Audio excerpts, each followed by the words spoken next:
And once again, I'd like to welcome everyone back to the Buffalo History Channel for another episode of the Soul of Buffalo TV series, one of my favorite segments on this platform. We've done a little bit of a transition. We've throughout the last couple years, we've introduced you to many of the old personalities of Buffalo's black media, and we've shown you a lot of the people that were in front of the camera. Now we're going to make a transition and introduce you to some of those who were behind the scenes. And I have another gentleman with me on this episode, and he's been a very prominent figure for the last few decades. I remember when I first met him, I started, it was right as I was coming into the industry back in 1994 at Channel 7, part of their 8-week training program. And I was introduced to this gentleman by another gentleman, Mike Ross, who we just talked about off camera, and we'll talk about him more when we get into the interview.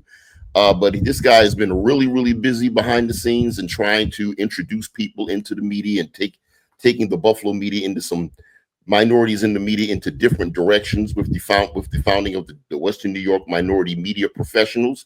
We're going to talk a lot about that. And he's been a part of the Buffalo media for a very long time, and we're going to talk all about it. I'd like to welcome Michael Quinniey, or as we call him, Mike Q, to the Buffalo History Channel. Welcome, Mike. Thanks, Doug. I really appreciate being here, man.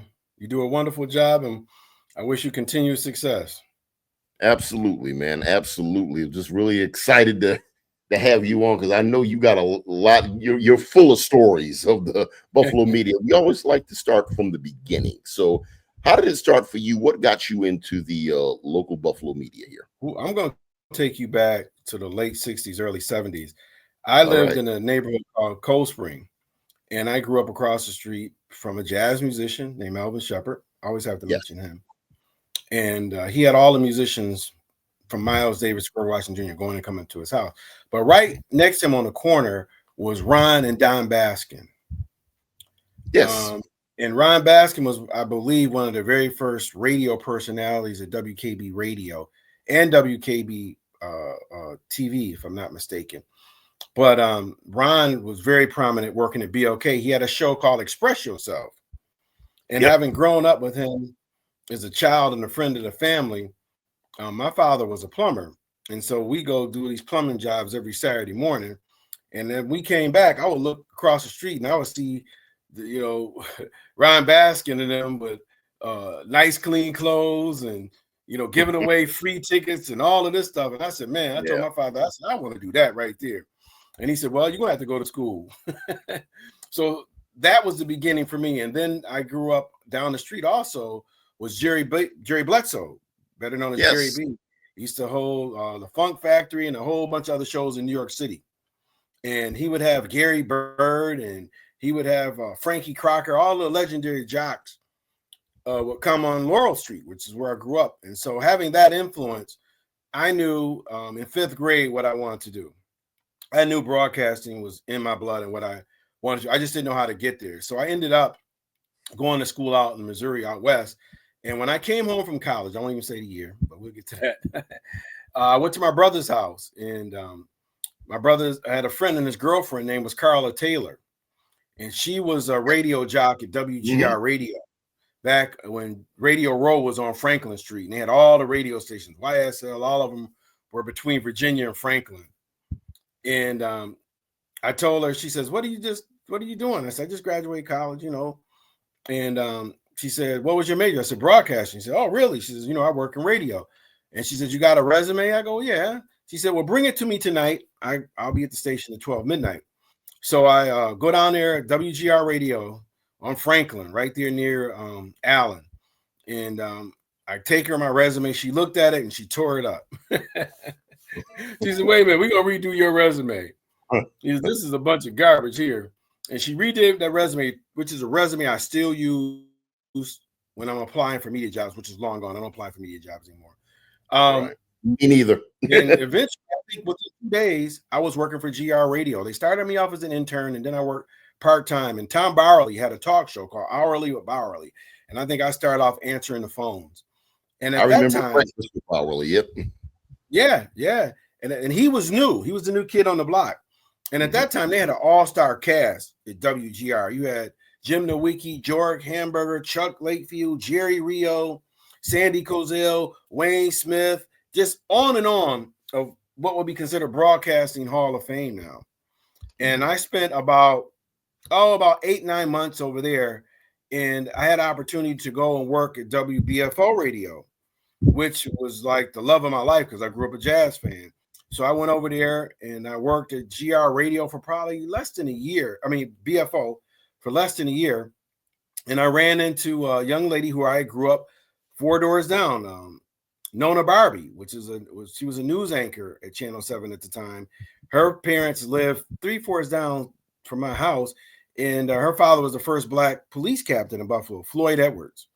And Nona saw me and said, "What are you doing now?" I said, "Well, I'm over at BFO Radio. I'm just trying to figure out how to get into TV." She wrote down the name. He said, "Go see Steve Zappia, another broadcasting legend now."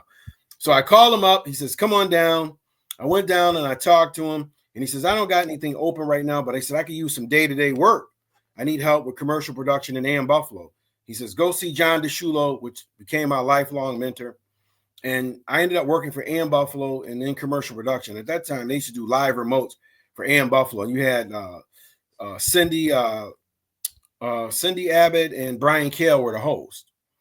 And I worked with them for about a year. And they wanted me to go work in the newsroom because that was originally what I did. I worked in newsrooms at GR and BFO.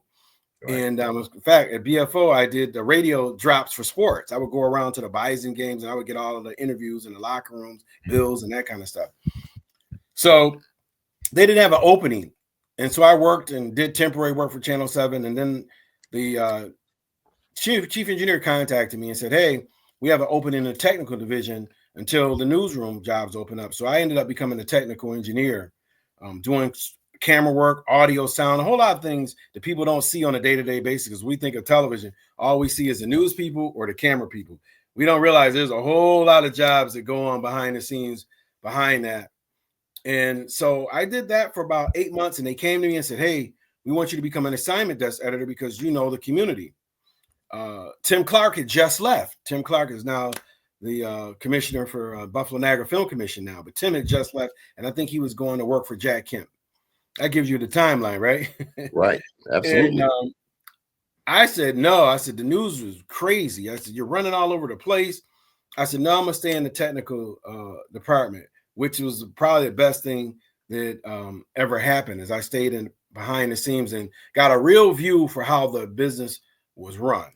And I'll stop there so you can ask me another question. But that's how I got there. And at the time I was there, Channel 7, well, I think we were the 26th market when I first arrived there. And I think maybe Buffalo is now 51st, so that tells you the drop off. Channel 7, WKBW TV, was the #1 performing ABC affiliate in the country. So it was like a who's who would come through the station. And one of my greatest stories is when I first got there, Oprah Winfrey was going station to station pitching the Oprah Winfrey Show. And I was there when she came there. And we had a general manager, maybe I shouldn't even say his name, but we had a general manager who had fired her as a reporter in Baltimore at the time. And we were standing at the door, and John DeShulo loves to tell that story, but she just walked in, asked me how they would treat me. I said, "Oh, wonderful. I get a chance to do a lot of things." And she says, "Don't trust this guy. He fired me." She said, "But that's probably the best thing that ever happened to me because I went into being a talk show host and not a news reporter." But I'll stop there and, let you go from there. But that's how I got my start in television. And I have to thank, once again, Carla Taylor, because, Doug, in this business, you never really do this by yourself. There's a lot of people along the way that give you help, mentoring, advice. And that leads me, when I got there, I met Robert Coles, and not the architect, but the realtor TV guy. And he was the first Black employee at Channel 7. I think he was hired there in 65 or 66. And he was a very prominent figure and a great mentor to me.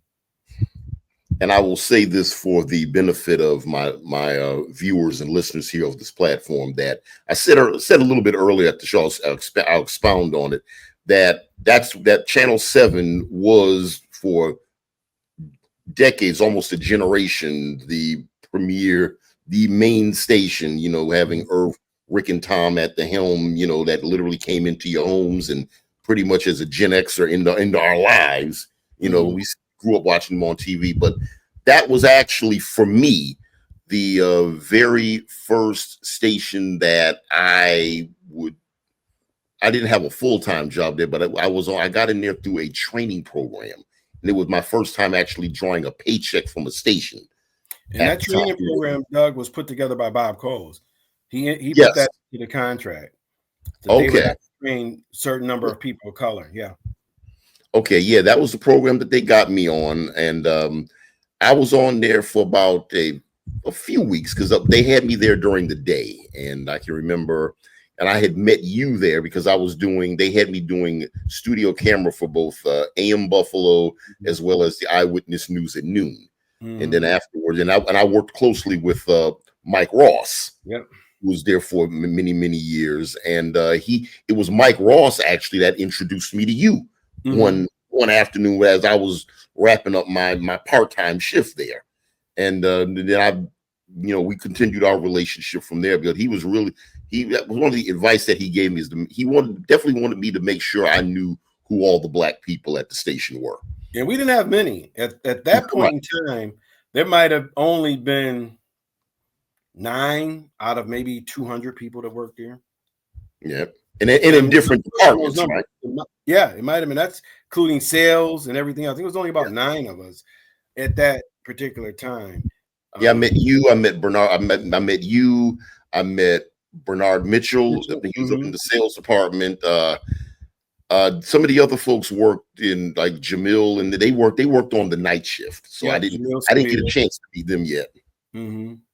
Yeah, Jamil was a Canisius College graduate, and he started working at Channel 7 when they were on Main Street. And that's something very interesting because I grew up not far from the old Channel 7 building. So we used to play in the parking lot. We used to go up there, and we were one of the kids used to throw snowballs at Tom Jones and all that stuff. So all you people who are baby boomers remember Tom Jones doing the weather, and he would duck the snowballs and the wet bread. And I was one of those kids that used to do that. So when I finally got hired there and went there, the workers all knew who I was because they used to run me out of the parking lot. So that's a part of my story too. And of course, the Variety Club Telethon was the biggest event of the year for us. And we would get our Maxwell House coffee cans, and we go door to door so we could get on TV and dump our donated money in the pot for the Variety Club Telethon. So I grew up never knowing that I would actually work there. Okay, maybe all of us. I'm in the baby boomer age. Right. So the program that I was on, when that program came about, that happened under Bob Coles, when that training program came about? Yeah, I became the second Black chief union steward to lead the station after Bob Coles. Me and Tony Jones. Tony Jones was a news steward, but I was the overall chief union steward. And Bob Coles was negotiating contracts with the general managers. He put that in there, I believe, in 1973. That's how I believe Jamil got there. I didn't come through the training program. And I think right around the time you did, Safana Wajed came into that program too. I think both of you guys are almost simultaneously, but Bob Coles put it in the union contract to make it official in 1973. Okay. Yeah, I remember because when I first got in there, 1973 when I first got in there around 1994, and I'll mention another name as well. The first time I came in there was through a man by the name of John Smith in the Buffalo Black Media Coalition. Oh yeah. As I got out of college, he had me go around and meet with the general managers of 2, 4, and 7. And I met with the GM who was there at the time, and he would introduce me to a man named Peter Schnell, who was the program manager, I believe he was. Program director. Good man, Peter. Yeah. Right. And so I sat down with him, and he told me that he has this he's the one that told me that we have this training program, and we'll get you in. And I can't promise that it'll lead to a full-time job, and it didn't. But it got me a foot in the door. So that was my first 8 weeks I was on that from May, I want to say May to about the beginning of June of 1994. Incidentally, another little footnote in there. By the time the program ended was the same time that OJ took his trip on the LA freeway. So, and they were also in the midst of producing their 35th anniversary special as well. Yeah. So just a couple little footnotes that I would put in there. That was a wonderful time. Things were beginning to change at that time because around the OJ trial and chase, none of the networks shared video or pool feeds. Right. The OJ Simpson trial and chase changed it because CNN would not let you carry their footage. ABC, NBC, they didn't share anything in those days. And that was the first time that they all made a deal to share footage, what they call pool feeds, you know. Right. And so that was the beginning of a lot of changes. Okay. Now I mentioned the Buffalo Black Media Coalition earlier.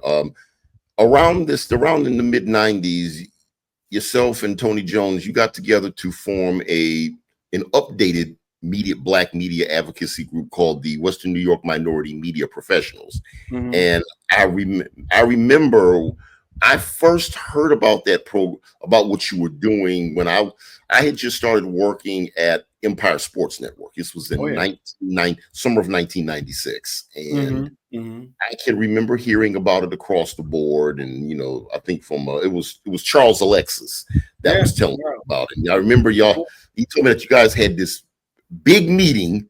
Yeah, didn't go off well, but I was like, I remember I wanted to come to the meeting because I myself and Ishmael Ouija Vasquez were working at Empire, but neither of us were able to come because we had the fan TV show which was beginning, and that kept us so busy. But we would hear about that across the board, and I wouldn't join. I don't think until like 2002. But can you talk to us about the Western New York Minority Media Professionals? Yeah, this goes back to about 1991. And this is how it all occurred, what led me into being involved in unions, because I had no concept of it. I just knew it was something when you worked there, you had to join a union, and they took dues out and they provided and made sure healthcare and all them things like that.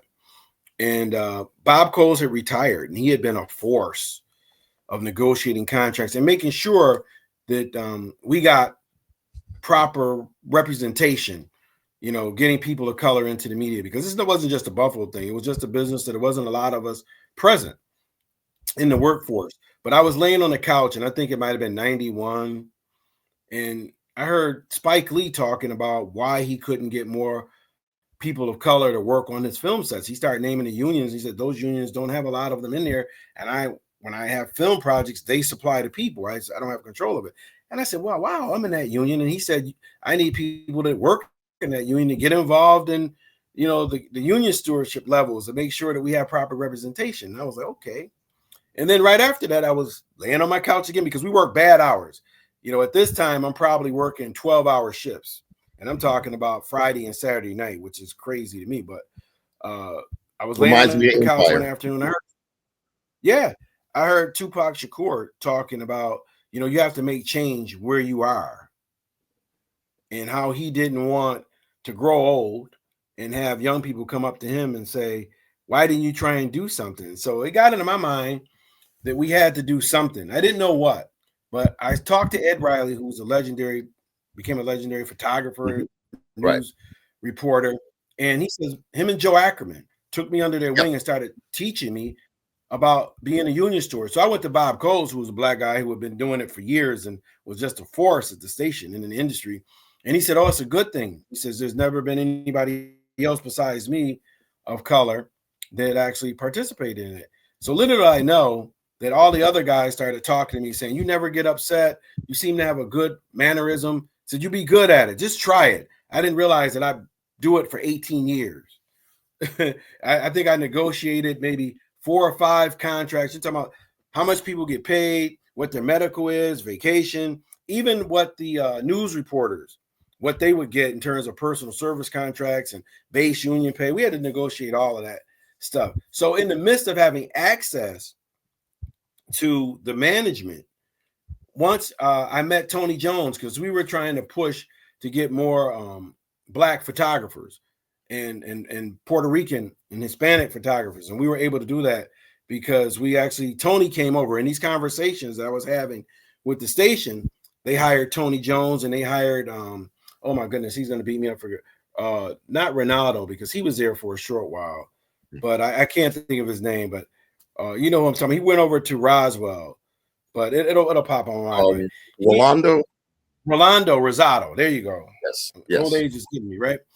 Rolando Rosado came over. I have to confuse Renato Graham. I have to, those two names are close, but they hired Renato, who was Puerto Rican, and Tony, who was Black. And when me and Tony started talking at work, we said, what if we organize all the people of color who work in media and to get them to do something to make changes for young people? And so we put out a little notice. I don't know how we did it back then, but we ended up having about 100 people show up to Channel 7's conference room. Station let us use the conference room to organize that because I was talking to them about making positive change within. I had met John Smith, and from their standpoint, their changes that they made were external to the station. They would come in and challenge their licensing. And I said, I think we moved beyond that point in history. That was a good tactic in the 60s. But I said, with corporations now, you got to come in and sort of sweet talk them and talk about how do I make positive change that reflects the people that watch the television signal. We just felt that we were underrepresented, and this would be a great way to be inclusionary. And they were all for it. And we had about 100 people show up. When that meeting opened, I wasn't at the meeting. I think Tony was at the meeting. I was working downstairs in the technical room. And they ran up and got me and said, this particular reporter was there just going berserk, asking who put people in charge. So I came up there and just listened. And after having now been in union store for 3 years, it changes your personality a little bit when you become a union rep. So after listening to this guy talk about he's going to be in control, I just threw him out. I said, man, get out. I had security come and escort him out. Get out. And so Sandy White was there. Alan Wilson was there. Rod Watson was there. We had a lot of notable people there. Right. And eventually we whittled it down to about 10 to 15 of us that would sit down and talk about the beginning of this organization. And we were actually called the Western New York Association of Media at that time. Okay. We had that name. I even still have the original minutes from it. And that goes back to like 96 or 7. And we started talking about things that we wanted to accomplish. One was youth, getting people access to media, getting people trained, because whenever jobs would come up, a lot of us wouldn't get interviews. So I know. I remember. Yeah. We said, how do we change that? And so we would talk to the news directors and we would talk to the general managers and say, listen, all we're saying is give our people a shot. And I never forget, there was a news director who I remain nameless, but we went to him and he said, he's the general manager now, this guy. Now, and he's up in Rochester too. You know what I mean? Get along too well, but that's another story. But he said that there were no qualified Black people. And I said, I beg to differ. I said, well, if you want just Black people, why don't you just go to Howard University? There are plenty of Black folks down there, and I'm sure that given the right opportunity, they would come to start their careers. And he said, all right, well, get me some. So at that point, me, Bernard Mitchell, and Tony, we started going to University of Buffalo, Buff State, collecting resumes and flooding. Every time a job opened, we flooded the stations with applicants or potential applicants.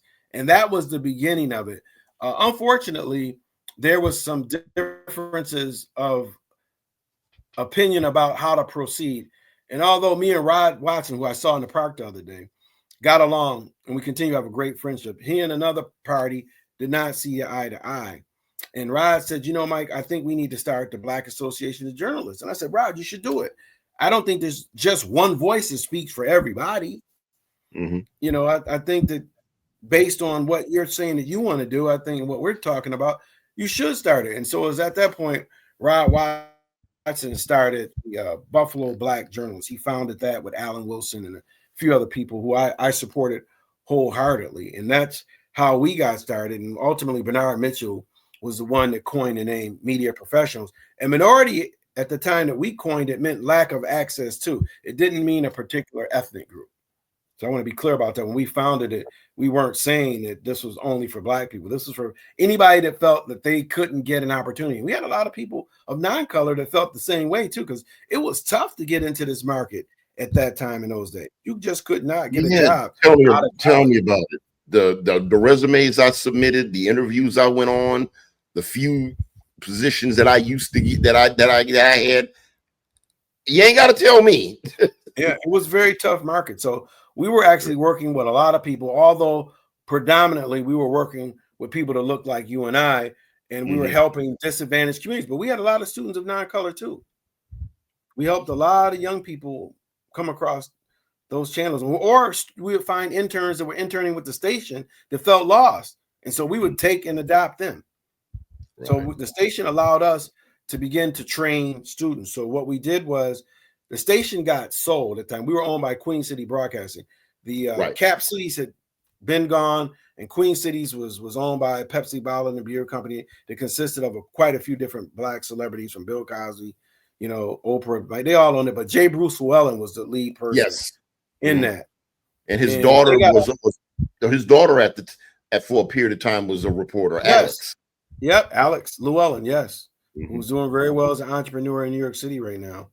And he came in, and they got a hostile takeover by another Black guy that had done the financial modeling, W. Don Cornwell, I think was his name. And he took over the station, and that forced J. Bruce Llewellyn and them out in terms of control, but they had some financial stake in it. That led me to meet the first Black general manager, I believe, in that history of the station. Bill Ransom came to town. And for the first 6 months, since I was the head of the union, I didn't go. Anytime you have a change in power in that business, whether it's general manager or news directors, there's a long line of behind kissing going on. And I never really was into that. I was always just me. And so one day he called me up to his office and said, "You're the chief union steward. Why haven't you come to see me?" I said, I did my research, and when I found out you were coming, I found out you were Black, and I didn't want you to do me any favors. I said, the only thing I want you to do is show me the opportunity you would give anybody else. And he was like, "Man, I like that." And from that day on, me and him became good friends and became a mentor to me now, who I still talk to. We still talk at least once a month, and we do our coffee and dinner and lunch break, and he has been giving us advice all the way through. I can't say enough about how he has helped me as a person and us professionally, and then help foster a lot of the young talent of color that were able to come into that building. Because at that time, I think we only had 5 or 6 people of color that was in the building, maybe 7. And I think through our works, we were able to raise those numbers at one point to as high as like 17. But I'll stop there. And that's how we started the group. Once we got started, we incorporated, we got insurance. The station said, "Hey, you got to have insurance for the kids coming in." We began to function as our own little individual nonprofit company. And then having access to them, because I was a union steward, every time someone was disciplined or we had to meet about some employee, I would end the meeting by saying, "Hey, I got something else to talk about." And I said, "We don't have enough programming that targets a particular audience." I said, "What are we going to do about that?" And they explained to me about how it costs $300,000 to buy these programs.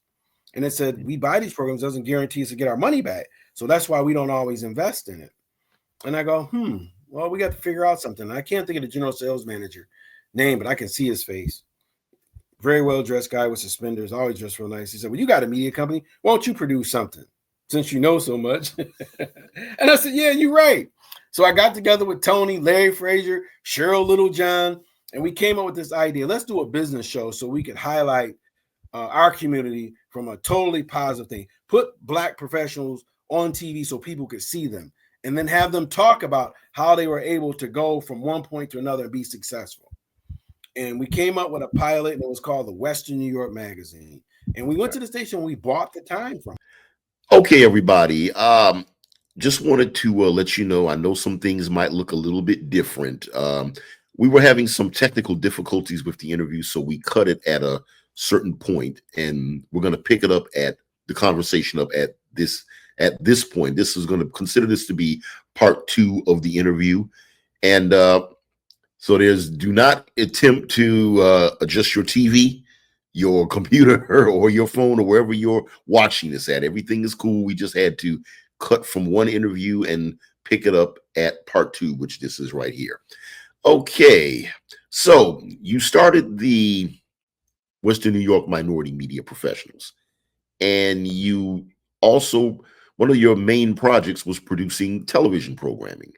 I was on a couple of those programs. I co-hosted Western New York Magazine as well as Upfront TV with Alicia Woods for a number of years, which was a great experience. Can you talk to us about the process of bringing those television programs to life? Yeah, Doug, coming out of the late 90s, the African American or blacks in television, we didn't really have a presence in terms of what you saw on a day-to-day basis. It was at the end of the crack era, and we saw a lot of portrayals of us not necessarily in the best light. So I approached the station about producing a program that would target Black professionals, is really what it was supposed to do, target the business professionals. And they didn't think too much of it. They thought it was a good idea. And they told me they couldn't do it independently. And first, let me say a big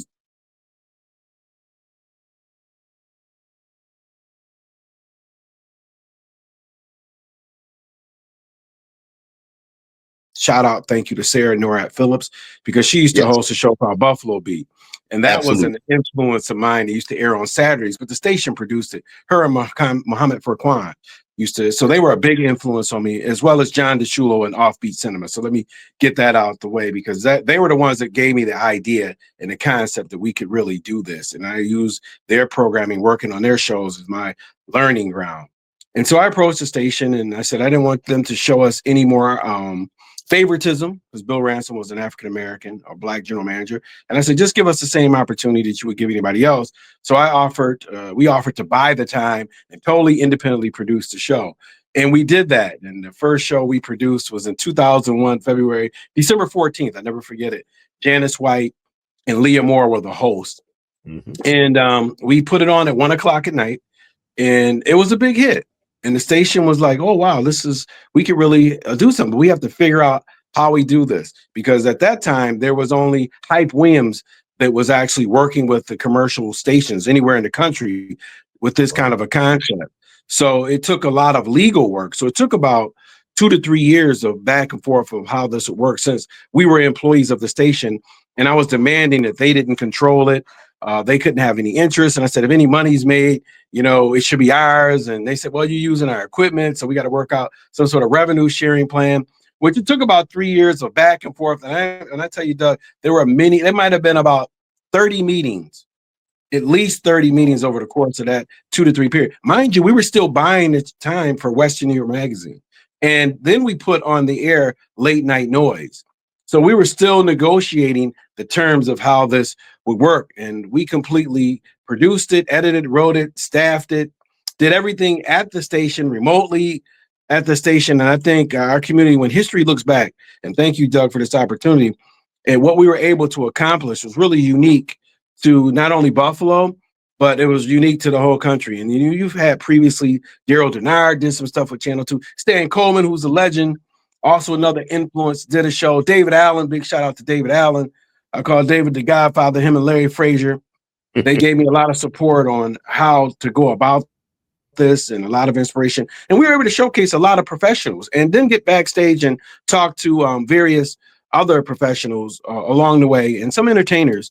And we were basically trying to show how you become successful without showing just a success story. So, West Europe Magazine was about telling a story of how you became successful and what the road was. So it was a very informal show, which grew. And then we began to partner with the news department and some of the news reporters, and we became very active in what went on the air. They actually started to look to us in terms of programming and content. The one thing I'm still disappointed at is we didn't get a chance to put Frankie Beverly on. And he had came to Buffalo, and none of the stations even cared about who Frankie Beverly was. And I called him up, I talked to him, had a great opportunity. And I said, well, next time you guys come here, I can't believe none of the stations interview, will come and do it, and it will air. And unfortunately, we never got a chance to get back around to interview Frankie Beverly, and may actually passed recently, as we know. But the process behind the scenes is a long, long story, but that's the short and skinny of it. Myself, Tony Jones, and Safana Wajed were in negotiation with the station, and it got kind of rough. And I ended up the final, 8 to 9 months, I negotiated by myself against the station had like 6 different people, and I would sit there course, that union experience helped me out. And I sat there and we would go back and forth about how this was going to work. And eventually it did work out. And I think after about 4 years of it becoming the Western Europe magazine, we went off the air for about a year and then we rebranded it. And the Western Europe magazine became Upfront TV. Yeah. And that's not, I won't say that's when I started, because I remember doing a show. I remember my first appearance on the show as a co-host with Alicia. We did a story, we did some stand-ups at United Men's Fashions. Yeah. And then we did some stuff in the studio. I vividly remember coming down there in 2002 to do an interview with Najee, which was a very memorable interview for me. I just came across pictures from that too. I got to get them to you and Will Holden. Definitely. Will got this big afro hair, curly hair. Oh yeah, I remember that. Right now. That time has really gone by. But yeah, that was a great time. And we were actually trend setting. I mean, there was nobody doing anything like it. And we would travel, Doug. We would actually go to 5 different cities during the course of a year with that show. I mean, we went to Dallas, we went to New York City, we went to Columbus, Ohio. And I was really excited about Cleveland, about what we were doing, because I remember no one had ever talked about interviewing the first Black hockey player. And we got a chance to go to Columbus and talk to him and interview him and tell his story before anybody else. You know, and that's what we were doing. We were just trying to tell stories. And it was kind of interesting. One of the sales guys approached me after being on about a year. He said, "Hey, I got to talk to you about your show." I thought we were in trouble. And I went up to his office. He said, "You know, your show is being watched by 50% non-Black people or people of color." And that's when I said, well, you know what? People just want to hear good stories. So we expanded Upfront TV to talk about all professionals. Primarily, we were focusing at one market, but we started to include, if you had a good story, we wanted to talk to you about it. Yeah, that was good, man. Good. Now, I also remember when I started working with you guys were producing another show, a new, it wasn't 100% a hip hop show, but it was also, it was kind of more diverse than the music scene, which I thought was really interesting. The show was Official Heat. You share any memories from Official Heat? Yeah, Official Heat came about, we had produced Late Night Noise for about 3 years. And, you know, when you look back at things, you wish you could have handled things differently, because we were under a lot of stress, a lot of pressure, because we're doing our normal job, running a training center, but shooting and editing all of this stuff, as well as doing our jobs. So and there were a lot of things that in the beginning we couldn't do. The station was saying, well, we got to have a contract. Our lawyers got to get involved in this, because I couldn't go out and sell stories. So after we decided that Late Night Noise wasn't going to air on Channel 7 anymore, which I wished that it had stayed, but it didn't, we came up with Official Heat. And Official Heat came about because I had negotiated for Late Night Noise. The station did that as a give to the urban youth, which had been so troubled in Buffalo. So the sales guy said, you know, don't give back the time slot. You guys create something. So Ramir Green created Official Heat. So that was something created. We hadn't planned on it, but it occurred. And Official Heat was a show that it was like a Casey Kasem style show. We premiered music and interviews from all genres. So you might see a rock video, a reggae video, hip hop video. So we were all over the place with that, just showing what was hot. So it was the heat of all categories of music. And he had many of hosts across the board and gave a lot of young people a lot of opportunities. I mean, Idris Rajed was on that show. Karma Rivera was on that show. Karma is out in Hollywood now, working with Wesley Snipes and a lot of the great people. You had, oh my God, Selena Kay was on that show. Selena Ali was on that show. So we had a lot of good people come and work with that program. And I think when we look back, I think it will be something that I think our city will be very proud of. And I don't think they really realized what we were doing. And the goal of these programs was to change the image that people saw of us. And that was really my hidden agenda, that when people in the greater Western New York turned on the TV and saw us, that then that would impact that community in their everyday life. When you go on the job interview, they may say, wait, man, I saw some great programming for Upfront TV or Official Heat or Late Night Noise. I really like what they're doing. So I was just trying to, the ways to battle of images. And when you work in a news environment, you see so many negative things that can go on a day-to-day basis that became, you know, a part of what my mission was and purpose was to say, I can't change all news the way it goes. You do something that's negative, the news will find you. So what we tried to do was put something positive on news and on the station air that would basically create balance. And that was the goal of our show. And I wish that more people knew that it was us and not the station. It was really, we were fighting for our lives, because Upfront TV and Western Magazine, we paid for that. We had to come out of our pockets, and we had some good sponsors that came on board, but that was something that we fought for. And you see the benefits of it now when you turn on the TV, even though the challenges are still there. The benefits of it, what you see a lot of new young reporters, but we still have some challenges, but the new technology has allowed greater competition and greater sense of awareness and participation across the new medium spectrum. So I'm excited about it, because we had these ideas, me and Tyrone Christopher, who just retired from Channel 4, I believe, recently, that we were talking about in the 90s of how we could do streaming media in the 90s when no one thought it was possible. We were dreaming this vision then. Yeah. Now you also had another program for young people called Eagle Eyes. Eagle Eyes was a program that was started by a group of young people, because we were working with the college students during the week, but we didn't have a lot of room for the 13 to 18-year-old young people. So we got together with about, I can't think of, Beverly Newkirk, and she was working at one of the churches, and we got together with her, and we created this program on Fridays where all the high school kids could come in from 13 to 18, and we created a program called Eagle Eyes, Experienced Youth Expressing Skills. They came up with this, and it became like a third space every Friday for these young people. And we would bring in guest speakers, and we have field trips, and basically it was an environment to showcase how they can learn graphics, anything that they wanted to learn that was multimedia, we could help them. Or if they were interested in other professions, we would actually bring in those professionals to talk to them. And Eagle Eyes was basically focused on the 13 to 18. And at one point we had like 100 kids every Friday for years. And Amina Boyd, better known as Amina the Empress, was a part of that, and quite a few other of the young ladies that helped us with that. And every Friday we had 100 kids in that TV station. Absolutely. Now I want to switch gears and talk about the Broadway Theater, the Sattler. Mm-hmm. And also I remember you were looking for another building that sat on Jefferson Avenue, the old Y2 Center building from years ago. Yeah. Talk to us about that in the Broadway Theater and about the Yeah, progress. in fact, the first building we looked at, in fact, we looked at a many of buildings. And I got a lot of memories and laughs about that, because we went all over the city. The first building we actually looked at was a building on Virginia and Main Street. And they've totally redone that building now. And it's like a little mansion, but it didn't have a roof on it. And I was like, wow, and the city was going to give it to us for $1. And I was like, wow, we take this building, the building inspector is going to be all over us, because that didn't have a roof. And I happened to meet an architect and told him about it. He says, is that building still there? I said, let's go to the city and find out. Well, it got bought. Someone had bought it for $1. And now if you drive down Carlton and Main Street, you'll see this beautiful building. So then from there, we looked at a lot of buildings, but we were almost about to buy the old Channel 7 building, which sits on Glenwood and Main Street, 1420 Main Street.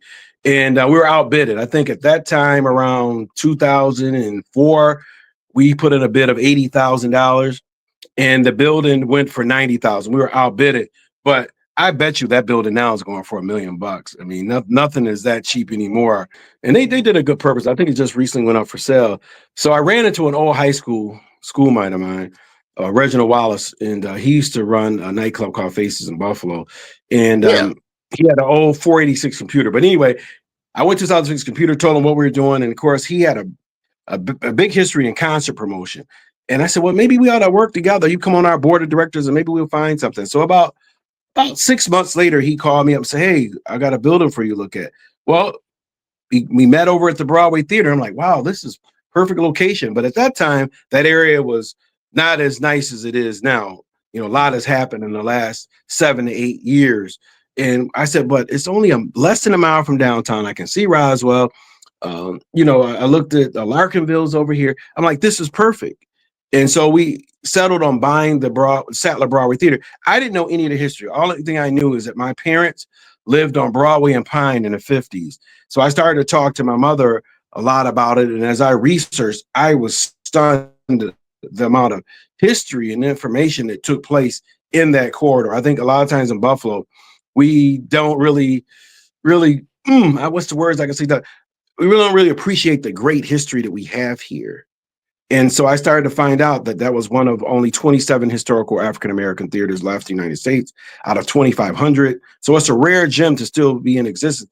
And it was built by John G. Sattler. So if you're from Buffalo, Western area, you know Sattler's department store. He was the owner of that, a very beloved department store across from the old Broadway Market, 998 Broadway. So as I started to dig, you find out Muhammad Ali came there, Malcolm X, and just tons of other things. And so we began to put together this plan. We were broadcasters. We did not have a construction background. So there was a lot to learn.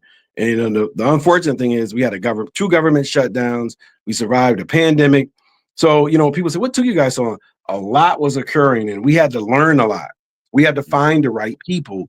And that just doesn't happen overnight unless you have, you know, 30, 40, $50 million. Then you can pay for all this knowledge that we had to go out and learn. But we're really happy to say that we got the building historically designated in late December of 2024, and it's listed on the National Registry. And it's definitely under a major multi-million dollar restoration. We're preparing to begin to do some work for this fall. So I'm excited about what that means. I mean, one of the things that we found out when we started looking around at the theater and performing arts, we don't own a lot of performance arts venues across the country. So it's not, you know, unique to Buffalo. You know, when you look at only owning 27 venues, how many venues is it in the United States? I would, you know, when you just look at 50 cities and each city has 10, you know, you could have 500 buildings and we don't own but 20 maybe. And that's being on the conservative part. There's probably thousands of venues across the country, and very rarely do you find us actually owning them. I mean, you go back to when the Moss Brothers owned the Yes. Apollo Theater on Jefferson. Yes. And so that was the last time we owned a real theater, although the Merriweathers do own a historical theater itself, but I don't know what they're using it for, you know, basically store for the Criterion newspaper. So, but what we're doing is turning it into a performing arts venue so we can showcase local talent and have a way to subsidize our youth programs. That was the goal of why we wanted to buy a building and why we got into that, is because we didn't want to be dependent upon anyone to just give us money. Okay, so where are we at? Where are you at now with it currently? We have a 6-phase restoration plan with the theater. We are in the pre-development, going into pre-construction development. So we're getting ready to start phase 1 very shortly. We received, I went through a program called Eastside Avenues, gave us quite a bit of money. And so we've applied to be a part of the Eastside Building Fund. We have historical tax credits. You learn a word called sources and uses. Really, it's called capital stacking. It's basically, you know, where you're getting your money from and where it's being used for. You know, some of the greatest challenges for any developer in any genre, especially commercial, is there's a lot of money on the back end, but there isn't a lot of money on the front end. So you could have millions of dollars. So, oh yeah, you get it here, you get it there, but not in the first part of your development. That's the greatest challenge, because you have to go out and fundraise and network and basically come up with all kinds of ways. That's the most difficult part that I think people don't understand, that it's the pre-development is where a lot of times is developers of housing complexes and of commercial properties that we generally don't have the upfront money to survive. But we've been fortunately blessed enough to be able to do that and met some great people who heard what our cause is and was, and basically having a good, solid business plan and financial performance. So we're excited that this project can be done in the next 18 months, as long as nothing occurs. But when you put together your plan, funders like to know that you got a plan in case there's a shutdown, in case there's this or case that. So the worst case, and you're talking about 3 years, best case scenario, it could be 12 months. So it's all depends on how your financing goes. Okay. We've had people offer us money for partnerships to pay for everything, and we just had to evaluate what works and what doesn't work. So sometimes, you know, when you think that there isn't money, there is money, but it depends on who it's from and who you want to be in business with. Right. Okay. So in conclusion, we won't carry this on any further, but I wanted to be, you know, we look around Buffalo now, even though I'm not there living there right now, but, you know, I've had a chance to really sit back and observe, you know, you see a lot more people in the independent media today than we did, back in like the 90s and back certainly for the 80s and the 70s, and I think they're doing a good. They're all doing a good job. I mean, a lot of what they're doing is what we guys like us fought for, and exactly. I mean, we have content creators, we have filmmakers and podcasters. What are some more young, some more people looking like us working at some of the TV stations? What are your views on what you see today? Definitely, you're right on target. I love some of the work that some of the younger people are doing. I'm not going to name anybody because I don't want to leave anybody out. Right, of course. I look around like you, and I see a lot of good content. And let me say this, Doug. I'm excited about any content creator that is expressing our community voice, because you need that. You need more than one voice. They don't just want to hear what my vision is. I want to hear what their visions are. And you need that as a community, to have multiple people putting out information, because all your information won't come from one source. Like, we didn't do politics. We never did politics. So I'm always excited that there are people out here who do politics, because that's just not what we were doing, So I think the technology has come a long way. I'm excited about some of the young people that I see that are doing things. I think the traditional media is really under different times right now, because I think you're going to see more than one commercial station merge sometime in the near future. Yeah, I heard about that. I heard about that's going to change away and all of that. So I think new media and the new platforms and the new technology will help. But in anything, you have good content, you got bad content. I'm just happy that people are putting content out there as a way to balance. And that's all I ask for, because people say, don't you worry about some of the negative stuff? No, I'm all about balance. As long as I can find some people that are putting some things out there that balances what we see, there's nothing wrong with that. So I'm happy, because that's what we fought for. We went out to Vegas to the NAB around 2001. And all of the technology we see now, streaming media, we saw it then. They were streaming newscasts in 2001. Clearly, no buffering. So imagine the technology and the things that they have now and what's to come. So I think we have to continue to be creative and be unique in our approach to it, so we can continue to have a voice, because a lot of times traditional media may not have our best, what's the word for it? A lot of times, you won't hear certain things on traditional media. And a lot of times it's the new platforms that will get that information out. And I think that that's going to be very important. And it's going to be very interesting as we go forward in the future, is the battle over the internet and what content is basically not allowed to go out. But right now I'm really loving it. And I'm excited to see what continues to happen. I think some of the young people, don't know the battles that Doug Ruffin fought, what it was like to work for a commercial station, back in the 80s and 90s, where you talk to Larry Frazier, Bob Coles, Renato Graham, we came through at a time where there was no other platforms. You had to work for commercial, whether it's radio or TV. Yeah, I'm gonna tell you, I'm gonna get to all of that. I've had people tell me that have watched these interviews. They keep asking me when are they going to hear my Soul of Buffalo TV story? Don't worry, it's coming. Yeah. Everything you just said, I'm going to address all. I'm going to address all of it. To some of the folks that I used to work for, I'm going to address it. But anyway, certainly it was good to have you on the Buffalo History Channel with the Soul of Buffalo TV series. We spend a lot of time talking to the people in front of the camera.